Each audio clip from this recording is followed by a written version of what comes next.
Good morning. So, we are going to continue the same chapter, The Rise of Nationalism in Europe, and we are on page number 19. And the point today is the making of Germany and Italy. Now, as I said to you in the prior point, that is Revolution 1848, that it was a big failure, and the conservative forces, though they were able to suppress the liberal movements in 1848, they were not able to restore the old order of the France. That is king rule, and you can say the privileges which were granted to the first and the second state. Even the monarchs, they realized that they need to be liberal with these revolutionaries. So what did these monarchs do? So, in the upcoming years after 1848, the monarchies of the Central and the Eastern Europe, they began to introduce changes. The changes which had already taken place in the Western Europe before 1815.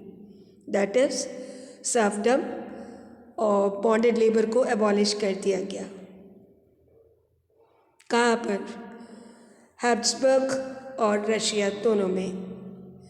Or Habsburg rulers were granted more autonomy to the Hungarians in 1867. So now let us see what happened in Germany. The very first point which I have written, can army be the architect of a nation? Yes, the army can be an architect to a nation. Now if you remember 1848 nationalism in Europe, so we know very well that nationalism was found to be spreaded by the liberals and the revolutionaries. But after 1848, this nationalism in Europe was found to be moving away with democracy and revolution. जो revolution था 1848 का वो associated था nationalism से, लेकिन अब ये democracy और revolution से हटकर who is the one to spread the nationalism or the national sentiments?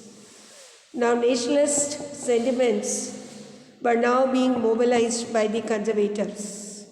अब conservatives जो democracy में believe नहीं करते थे, they were the one to mobilize the nationalist feelings for promoting state power, achieving political dominance over Europe.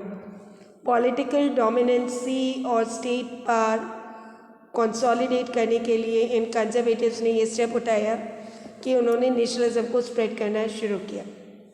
Now when an opponent is trying to spread nationalism, now what is going to be there? We can easily understand this process in case of Germany and in case of Italy also, or Italy. How they became the unified, or how they came to be known as nation states. In this slide, I'm going to discuss about Germany, unification of Germany.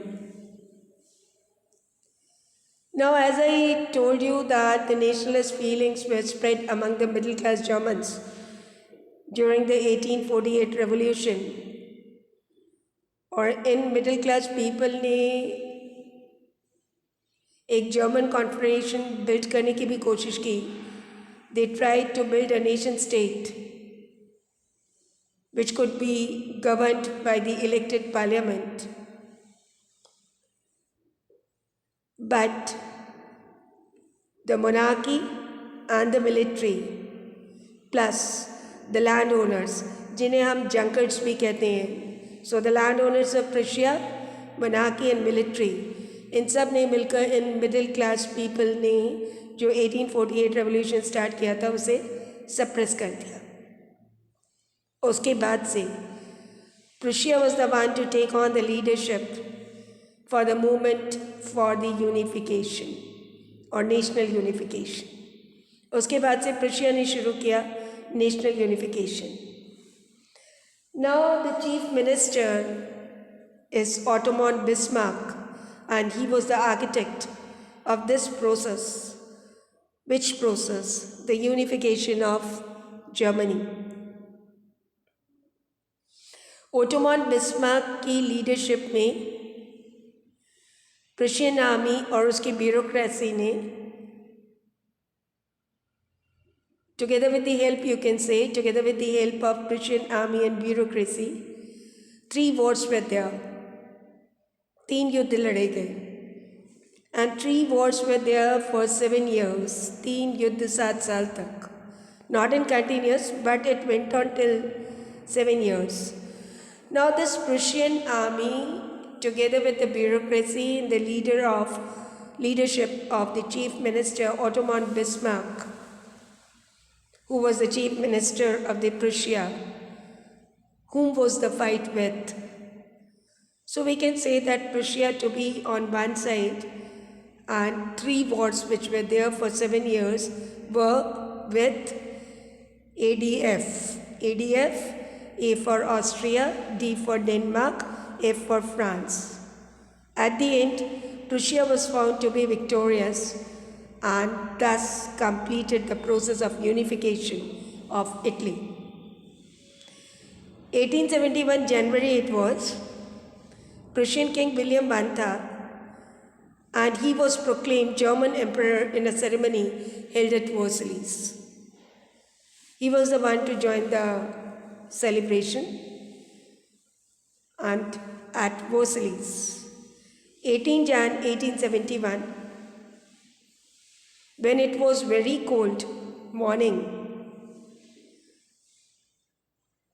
an assembly in which the princes of the German states, 1, second, representatives of the army, third, important Prussian ministers, fourth, Ottoman Bismarck, they all gathered in the Hall of Mirrors in the Palace of Versailles. दोबारा सुनिए, 18 जनवरी 1871 को princes of German states, representatives of the army, important Prussian ministers, chief minister Ottoman Bismarck, ये सारे gather होते हैं hall of mirrors जो कि palace of वर्सलीज में है, और वहाँ इन्होंने प्रोक्लेमेशन दिया the new German empire and its ruler is Kaiser William one of Prussia. So we can say that nation building process in Germany जो हुआ, जिसमें प्रुशिया ने टोटली डोमिनेट किया, and it was responsible for converting Germany into a nation state. अब जो ये नया German nation state बना, इसमें जो मेन एम्फेसिस था that was on modernizing the currency, banking system, legal and judicial systems in Germany. Prussia में जितनी भी प्रैक्टिसेस थी, जितने भी मेजर्स लिए गए, जो चेंजेस किए गए, that was just as a model, or it was a role model for the rest of the Germany, because Prussia was main for the unification of the Germany. Thank you.